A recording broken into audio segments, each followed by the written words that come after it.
In this question, different statements are given. We have to identify the incorrect statement from the options.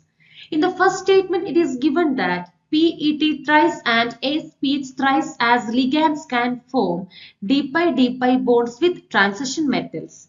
This is a correct statement because the d-pi bonding occurs when an element such as phosphorus or arsenic, which has a sigma symmetry lone pair and an empty metal 3d orbital, binds to the metal that has electrons in a T2g orbital. So this is a correct statement.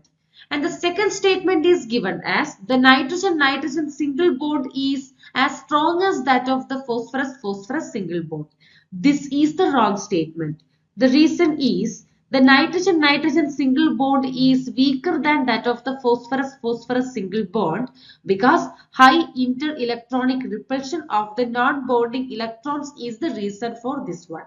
And the third one is given as nitrogen has unique ability to produce p-pi multiple bonds with nitrogen, carbon and oxygen. This is a correct statement. That's why the compounds CnNO2 are producing. The last statement is given as nitrogen cannot form d-pi bond as other heavier elements of its group. This is also a correct statement. So from these options, the incorrect statement is option B. This is the correct answer.